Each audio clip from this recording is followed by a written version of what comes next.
Assalamualaikum warahmatullahi wabarakatuh.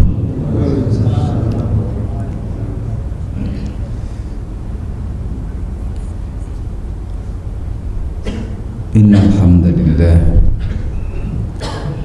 nahmaduhu wa nasta'inuhu wa nastaghfiruh wa natubu ilayhi wa na'udzu billahi min shururi anfusina wa min sayyiati a'malina may yahdihillahu fala mudilla lahu wa may yudlil fala hadiya lahu asyhadu an la ilaha illallah wa asyhadu anna sayyidana Muhammadan abduhu wa rasuluh.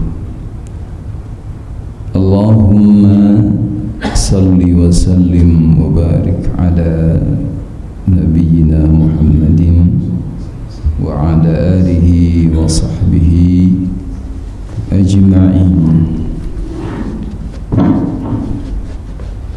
Amma ba'du, faqad qala Allah ta'ala fi kitabihil karim, a'udzu billahi minasy syaithanir rajim. Bismillahirrahmanirrahim. Wal 'asr innal insana lafi khusr illa alladhina amanu wa 'amilus salihati wa tawassaw bil haqq wa tawassaw bis sabr. Bapak, teman-teman semua yang dimuliakan Allah Subhanahu wa taala, kita bertemu kembali di kajian sore kita. Kita akan terus membahas tentang Mutiara Hikmah yang ditulis oleh Ibnu Athaillah As-Sakandari. Ini sudah pertemuan yang keberapa kita nggak tahu ini ya, karena emang sudah berlangsung berkali-kali kita ini. Dan sebagaimana yang lalu, saya pun tidak urut menyebutkan hikmahnya dari mulai di awal-awal aja kita ya, urut berikutnya nggak urut sesuai dengan kira-kira kondisinya pas lah sama kita semua. Begitu ya. Dan malam ini kita akan coba sentuh aspek ya, memang kalau al-hikam itu ya menyangkut hati dia ya, gitu. Masuknya itu manajemen qalbu, manajemen hati gitu, sehingga memang yang disasar oleh penulis ini adalah aspek itu ya, aspek itu. Jadi kalau misalkan Rasulullah pernah bertanya tentang akhbirni anil Islam, akhbirni anil iman, akhbirni anil ihsan, maka ini menyangkut aspek atau bab ihsan gitu ya. Sebetulnya di situ supaya beribadah, melakukan aktivitas itu ada ruhnya, ada isinya gitu, kurang lebih ya. Diharapkan begitu. Sebagaimana ketika baginda Nabi ditanya tentang akhbirni anil ihsan, maka jawabannya adalah anta'budallaha ka'annaka tarahu fa illam takun tarahu fa innahu yarak, kan gitu ya. Jadi itu aspek sikap hatinya begitu. Jadi ketika beribadah hendaklah kita seakan-akan melihat Allah, tapi kalau misalkan tidak, maka yakinlah bahwa kita dilihat oleh Allah. Itu kurang lebih begitu. Jadi enggak, aspeknya bukan aspek wawasan, pengetahuan, tapi aspeknya adalah hati. Dan aspek hati ini tentu yang membuat ibadah itu atau perintah Allah ini terasa gitu, terasa ada rasanya, ada zauknya begitu ya, seperti itu. Sehingga harapannya adalah ibadah kita bernilai, ya, bernilai untuk membenahi kehidupan kita. Jadi kalau misalkan bahwa sholat itu adalah untuk mencegah perbuatan keji dan munkar, ya, dengan adanya kajian ini insya Allah terpenuhi aspek itu, bahwa kemudian sholat itu mencegah perbuatan keji dan munkar. Baik, kita masuk saja ke pembahasan hikmahnya. Malam ini akan masuk hikmah yang ke-48. Ya, di kitab ini terbitan Darussalam, kitab kecil ini gitu, itu masuk ke bagian ke-6. Ya. Apa itu bunyinya? Nah, ini kita akan cerita tentang hati ini ya. Jadi tentang hati, ternyata di sini nanti disampaikan hati itu ada yang hidup dan ada yang mati. Gitu. Ada yang hati hidup dan ada yang mati.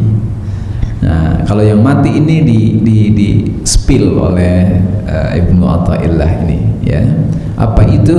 Min alamat mautil qalbi. Sesungguhnya tanda min ya, berarti memang nanti matinya hati itu banyak tandanya. Tapi di antara tandanya adalah adabul huzni ala ma fataka minal muwafaqat wa tarkun nadami ala ma fa'altahu min wujudiz zalat. Jadi di antara tanda hati mati itu adamul husni, tidak ada rasa sedih, tidak ada rasa sedih, ala ma fataka minal muwafaqat. Jadi tidak bersedih atas kehilangan kesempatan yang baik, gitu ya, yang telah terlewat maksudnya begitu. Jadi dia tidak bersedih kalau kehilangan kesempatan baik yang terlewatkan. Satu itu tandanya ya. Satu. Yang berikutnya adalah dia juga nggak bersedih gitu ketika meninggalkan, atau dia tuh nggak punya penyesalan, nggak punya nadam tuh nyesal ya. Jadi pertama dia nggak bersedih, yang kedua dia nggak nadam, nggak ada sedih. Atas apa? Atas kesalahan yang telah dilakukan. Jelas ya di sini. Indikatornya itu ketika hati mati itu dua itu. Nggak sedih kalau terlewatkan kebaikan, gitu, nggak nyesel kalau misalkan melakukan kesalahan. Itu indikatornya ya. Kalau memang begitu berarti hatinya mati ya, hatinya mati. Ini jangan sampai kita ini ya gitu, jangan sampai. Nah ya, rincinya adalah gini. Jadi hati yang mati itu seperti apa sih gitu ya? Hati yang mati itu seperti apa? Di sini dijelaskan bahwa hati yang mati itu, hati itu menjadi keras. Tidak ada lagi punya sensitivitas. Gitu. Jadi nggak ada sensitivitas, nggak ada lagi rasa sedih, penyesalan, rasa bersalah, itu nggak ada tuh. Itu diantara indikasi bahwa hatinya itu mati. Ini luar biasa ini. Kalau ada di kita ini, wow, nggak punya diri kita tuh nggak punya apa ya, rem istilahnya gitu ya. Jadi apakah ini baik buruk itu biasa saja kita gitu.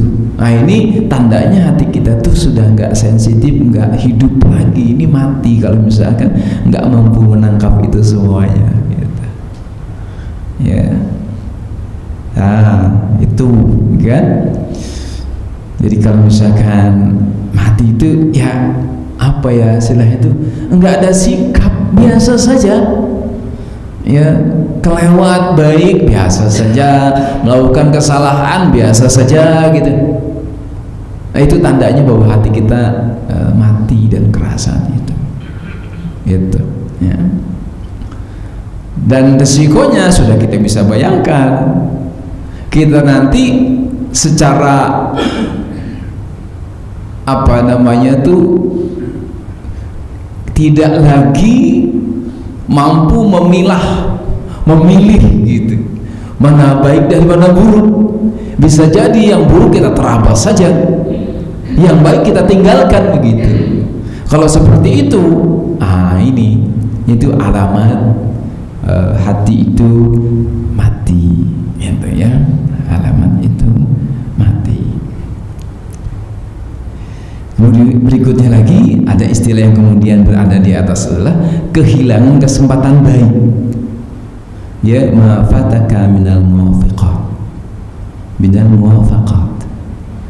Jadi sesuatu kehilangan kebaikan itu gitu. Di setiap saat ada kok Allah ngasih peluang kebaikan itu. Ada ngasih peluang kebaikan di mana saja soalnya. Bertetangga ada kebaikan, berkeluarga ada kebaikan, bersaudara ada kebaikan, itu banyak kebaikan. Tapi sesensitif apa kita dengan kebaikan itu? Sepeka apa kebaikan itu? Ya, kalau misalkan kita sensitif itu dengan kebaikan, semua kebaikan, berbahagia kita. Tapi kalau misalkan, ya, misalkan kita tidak begitu, ya, ini dasar. Saya ingin cerita sedikit, saya cerita pribadi, tapi ini sebetulnya pribadi, cerita yang buruk sebetulnya, ya. Katanya begitu. Tapi saya sebutkan supaya apa? Supaya memang kita tuh di kesempatan Allah kasih kesempatan baik, tapi kemudian kita nggak langsung tangkap, menyesal berikutnya. Tapi masih bagus ada penyesalan. Saya pernah ke Medan, saya sholat di masjid, berikutnya ada, mohon maaf ya, tukang becak, dia wudhu sholat juga ya, sholat gitu. Kita selesai sholat, beliau sholat, kang beca, tentu bajunya basah. Jadi ketika sholat tuh, dia nanya tuh habis wudhu, mohon maaf ya, habis wudhu nanya, Pak, katanya, boleh nggak saya sholat kayak gini? Artinya bajunya dibuka, kaosnya dibuka, cuma pakai celana yang di atas ini gitu ya. Nanya tuh, gitu, Bapak, boleh sholat seperti ini? Saya bilang karena menutup aurat kan, dia cuma nggak punya cuman itu kan gitu kan, boleh Pak, karena menutup aurat sudah, cuma nggak sopan saja kan gitu kan. Sudah lewat begitu rupa. Saya sih belajar dari pelajaran itu, ya, belajar dari pelajaran itu. Ya Allah, Qadar ini kesebutnya ustad gitu kan. Tapi kalau misalkan kotor-kotoran kayak gitu belum tentu sholat tuh. Capek gitu kan, becaan dan seterusnya, keringetan, basah bajunya, dan kemudian sholat gitu. Itu yang kemudian saat itu saya belajar dari beliau itu.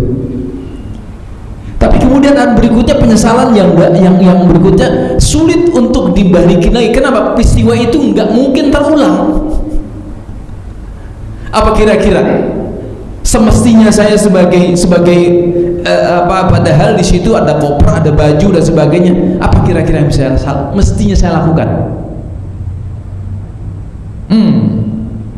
Mestinya saya karena bawa baju nggak satu, banyak ada beberapa style di koper gitu kan, mestinya apa? Yang kalau saat itu dilakukan maka dahsyat itu. Buka koper, kasih kaos atau baju, Bapak silahkan pakai baju ini untuk sholat. Dan peristiwa itu saya sering ceritakan, dan itu boleh dibilang penyesalan, nadam gitu, penyesalan yang luar biasa. Coba waktu itu, kenapa nggak pernah ketemu lagi sama tukang beca itu? Karena beliau di Medan, saya di sini, nggak ketemu lagi peristiwa itu. Seandainya saya punya kepekaan seperti di sini, hati saya hidup gitu, maka apa? Dahsyat itu,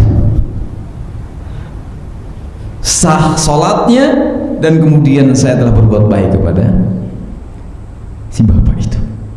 Serius Pak, itu nyesalnya sampai sekarang. Aduh, gitu. Saya bilang seandainya itu saya peka, sensitif gitu. Itu dahsyat itu. Dan kita seriusnya banyak tuh. Mungkin bapak-bapak pengalaman sendirilah gitu. Itu kenapa nggak saya bantu tadi, gitu ya. Tapi masih bagus tuh, ada penyesalan begitu. Tapi kalau lewat aja, gitu kan. Ini diantara tanda-tanda hati hidup, hati mati itu begitu. Ya, banyak deh di jalan. Ya, banyak di jalan. Atau sekarang sih zaman ini ya, zaman zaman YouTube. Orang-orang sering ngadain program gitu, bantuan dan seterusnya gitu kan, walaupun memang untuk konten gitu kan. Ada orang yang di jalan, entah itu kemudian mohon maaf ya, Gojek yang keambil motornya, kemudian dikasih uang sama orang dan seterusnya gitu kan. Itu diantara, dan banyak sekali sekeliling kita yang kemudian begitu gitu. Buat hati yang hidup itu cepat sekali gitu ya. Kalau misalkan hati mati, maka nggak peduli dengan sebuah suasana itu gitu ya. Maka itu kehilangan kesempatan baik. Dan orang yang mati hatinya, kesempatan baik itu nggak sedih, biasa saja gitu ya, biasa saja. Kesempatan baik itu dia nggak lakukan, nggak ada sedihnya ya. Kalau saya lihat bapak-bapak di sini ya, jam berapa sudah bangun, tentu malam itu ada sempat 2 rakaat tahajud, 2 rakaat qiyamul lail, itu luar biasa. Zaman kalau Mbak Al-Ghazali diantaranya kalau tidak salah, itu ketika terlewat sholat begitu tuh nangis gitu ya. Kesempatan nggak bangun malam itu nangis gitu ya. Nah, hal-hal begitu tuh ya, nanti ngeceknya apakah kita termasuk yang cepat atau tidak, itu tinggal cek. Tentu saja saya juga demikian ya. Kemudian tadi kesalahan lakukan sih insyaallah ya. Jadi intinya kalau di forum ini saya yakin kehilangan kesempatan baik. Tapi kalau misalkan kesalahan yang dilakukan, saya pikir mudah-mudahan tidak kita ya. Tapi ada sebagian, katakanlah mungkin saja ada kesalahan dan kemudian kita nggak ada penyesalan atas kesalahan itu ya.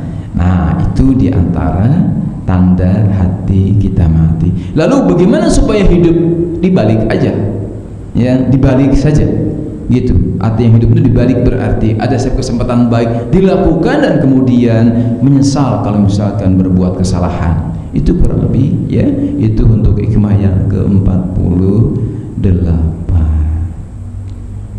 perihal hati mati. Tentu berikutnya harus kita asah ya, supaya hati kita tuh hidup gitu, hati kita hidup. Dan sebetulnya ini sudah ada juga disinggung di pertemuan-pertemuan hikmah sebelumnya gitu ya. Bagaimana hati kita agar hidup ya, diantaranya adalah memang lewat lewat aktivitas ibadah. Tentu ibadahnya tidak sekedar ibadah ritual gitu ya, ibadahnya betul berkualitas, bukan sekedar tunai ini kewajiban kita sorak alhamdulillah ya, dan itu boleh nggak? Boleh ya, boleh. Pokoknya ibadah kita alhamdulillah ada sholat bahagia kan, boleh-boleh saja begitu ya. Tapi kemudian berikutnya harus meningkat supaya apa? Supaya betul-betul ibadah kita tuh memang tadi keluar atau berangkat dari hati kita begitu kan. Nanti insya Allah akan ketemu sih ya berikutnya. Baik, sekarang ke hikmah ke-49. Ya, nah ini kalau ini perihal kesalahan. Tadi kan hati yang mati itu kalau melakukan kesalahan. Tapi berikutnya, supaya hati kita itu hidup, ya, di sini disebutkan juga di hikmah yang ke-49-nya adalah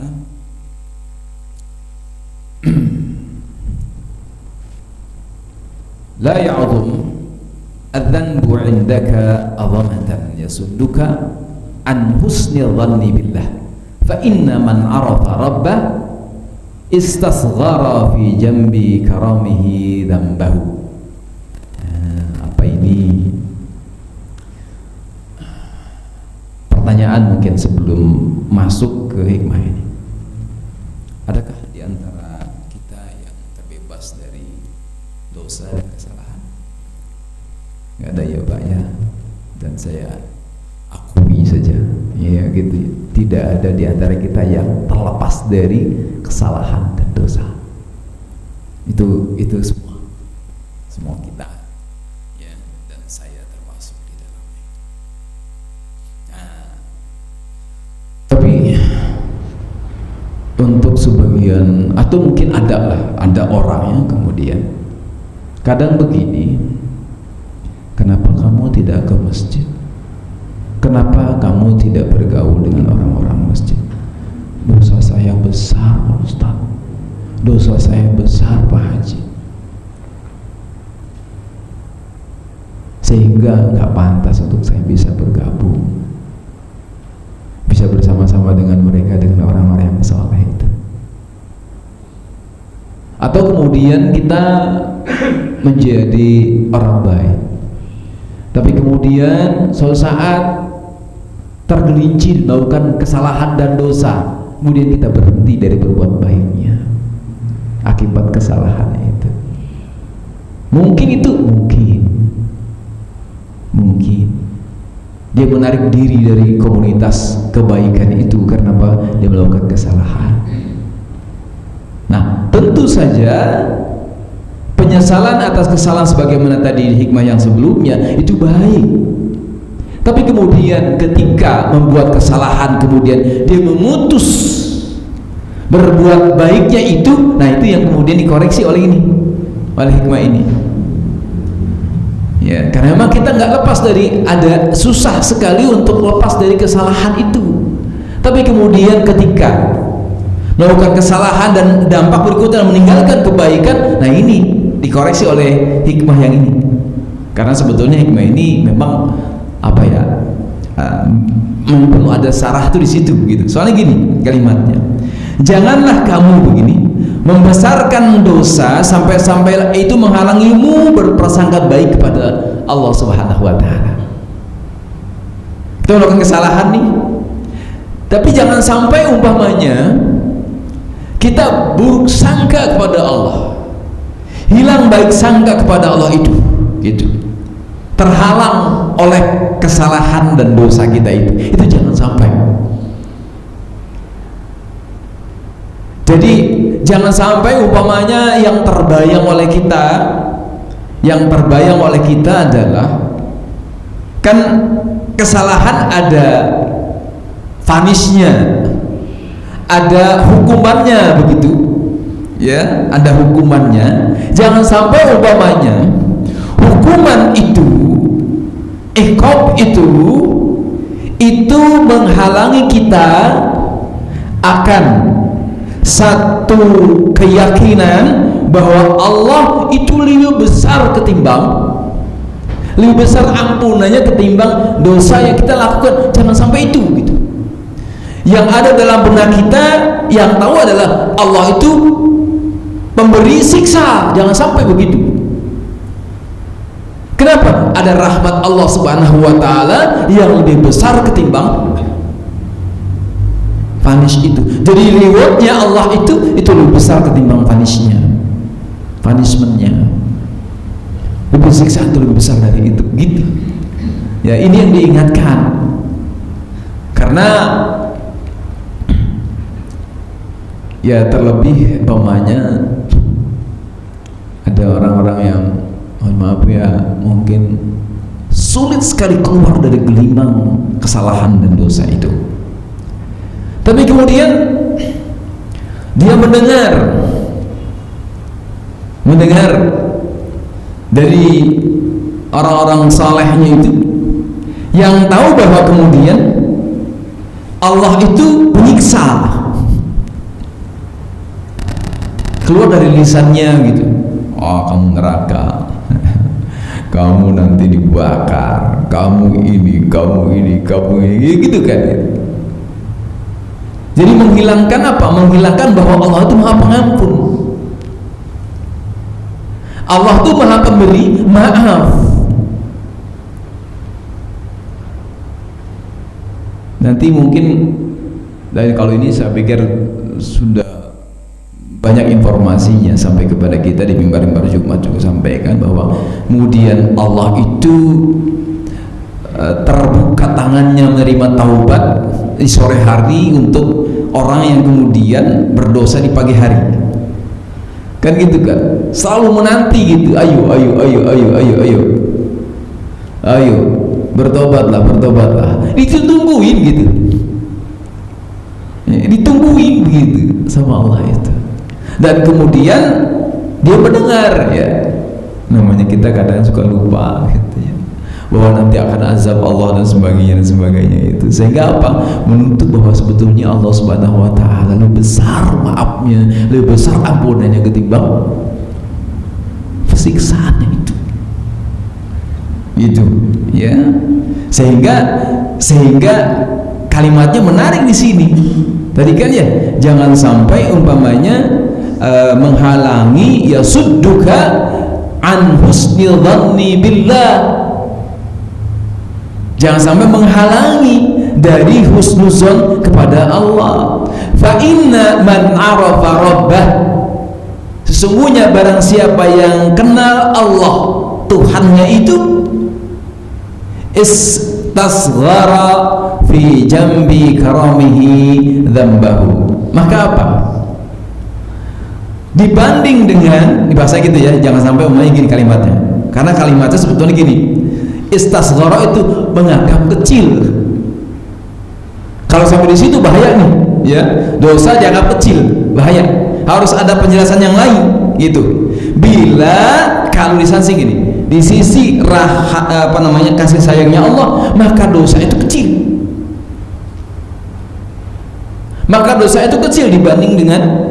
dibanding dengan rahmatnya Allah Subhanahu wa taala. Itu jangan dipotong nanti, gitu ya, jangan dipotong. Istasghara itu merasa kecil, nggak kecil itu bila dibanding dengan rahmatnya Allah Subhanahu wa taala, gitu. Coba deh umpamanya di hadis-hadis sholihin sebagai kita buka itu bagaimana para orang-orang yang bertobat itu dosanya luar biasa. Ada yang 99 bunuh orang kan, tambahin 100 orang gitu. Allah masih mengampuni dosa kesalahan seperti itu, dan membunuh orang termasuk yang kabair, dosa besar ya. Dan kalau lihat sabda baginda Nabi umpamanya, ini kan menarik, syafaati li ahli al-kabair min ummati, syafaatku, penolongku itu akan juga sampai kepada li ahli al-kabair, termasuk orang-orang yang pendosa besar, min ummati, dari umatku. Itu sebetulnya gambaran dari rahmat rahimnya Allah Subhanahu wa taala lewat lisannya baginda Nabi Muhammad sallallahu alaihi wasallam. Gitu. Jadi ini kesalahan dan dosa itu seperti itu, gitu ya. Tentu bukan pengertiannya adalah kita mengecil-kecilkan dosa, bukan. Tapi bila dibanding dengan ya Rahman Rahimnya Allah Subhanahu wa taala, itu masih apa namanya? Allah itu menerima taubat mereka. Sebagai penyemangat saja, kita tahulah baginda Nabi itu maksum ya, maksum, dosanya yang lalu sekarang akan datang itu diampuni. Untuk merujuk ke sana, untuk mencari atau untuk memperoleh mendapatkan maghfirah dari Allah SWT, baginda Nabi ini istighfarnya 70 sampai 100 kali kulla yaum, setiap hari. Gitu ya, karena memang ini disampaikan ya untuk memenuhi aspek itu, bahwa bahwa Allah SWT adalah Maha Pengampun, diminta. Dan Allah itu senang diminta, senang diminta. Bahkan kebalikannya, Allah itu marah kepada orang yang enggak minta kepadanya, ya, marah yang enggak minta kepadanya, begitu ya. Ini ya apa namanya yang ke-49 dalam ya. Kemudian masuk ke yang 50, karena ini masih berkelindan dengan yang 49 gitu ya. Dikatakan yang ke-50-nya, la saghirata idza qabalaka adluhu wala kabirata idza wajahaka fadluhu. Apa itu? Nah, ini menyangkut dosa tadi ya. Jadi kalau misalkan sekarang tidak ada perkara yang kecil jika kamu bertemu dengan keadilannya, masuk ke dalam Allah SWT, dan tidak ada perkara besar jika kamu berhadapan dengan kebaikannya. Jadi istilahnya sekarang kalau di yang lalu berinteraksi dengan kebaikan, dengan ketaatan kita, kalau hikmah inilah berinteraksi dengan kemungkinan kesalahan yang kita lakukan, gitu ya, kesalahan yang kita lakukan. Dan kita di sini di hikmah ini menempatkan Allah Subhanahu wa taala di atas segalanya. Luar biasa begitu ya. Ya, seperti itu jadinya. Sehingga apapun yang kita lakukan, asal kita hindari saja dosa syirik, gitu ya, dosa syirik, jangan sampai kita menyekutukan Allah Subhanahu wa taala, begitu maka kesalahan-kesalahan itu Allah akan ampuni, dan kemudian kita semuanya. Makanya tiap hari kita ada doa yang gak pernah kita lupa, ba'da salat astagfirullah, astagfirullah, astagfirullah. Apalagi lu misalkan sempat bangun sahur sebelum subuh, astagfirullah, astagfirullah, astagfirullah, untuk memenuhi itu. Supaya apa? Supaya memang kita ini menjadi orang yang pertama adalah istighfar itu sebagai pengakuan, i'tiraf, pengakuan bahwa kita memang kemungkinan salahnya itu besar gitu. Dan ketika kita minta itu kepada memang Zat yang Maha Pengampun, kan gitu kurang lebih.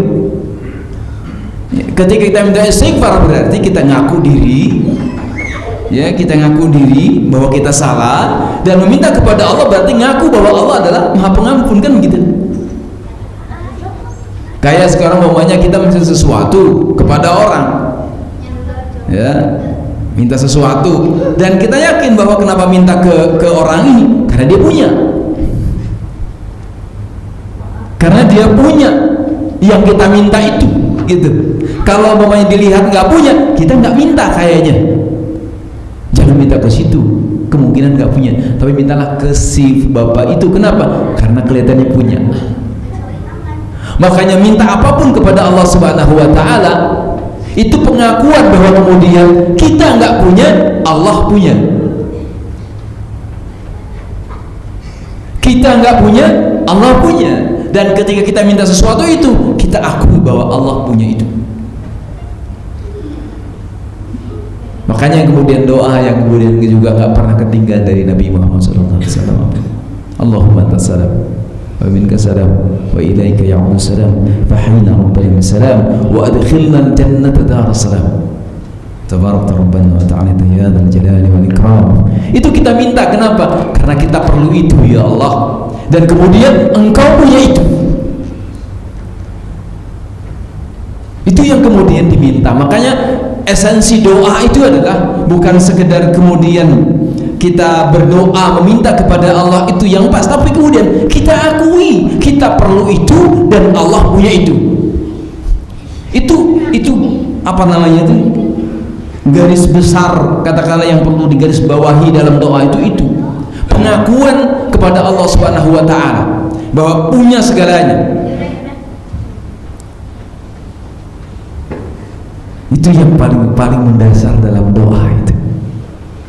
Masalah pengabulannya ini kan sudah dibahas pada hikmah yang kedua di pertemuan dulu, gitu ya. Dan ini pasti, gitu. Wallahu a'lam. Ya, Bapak dan teman-teman semuanya mungkin sampai di hikmah ke-50 dulu. 51 kebetulan beda temanya, 52, 53 kemudian beda. Yang satu kesatuan ya tadi 48, 49, 50 dalam satu tema. Simpulannya adalah pertama bahwa hidupkan hati kita jangan sampai kemudian mati. Artinya kita harus merasa kehilangan kalau misalkan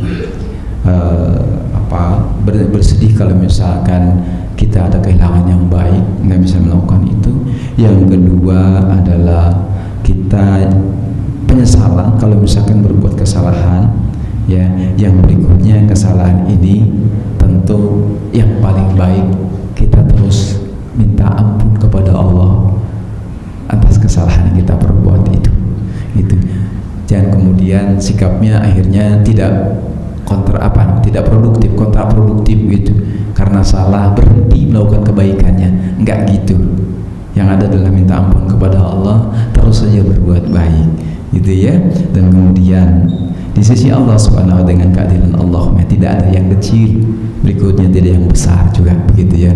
Itu di sisi Allah luar biasa bobotnya kalau misalkan kita berhadapan dengan Allah Subhanahu wa ta'ala. Ini saja, marilah kita tutup ta'lim kita dengan sama-sama baca doa Qafalatul Majlis. Subhanallah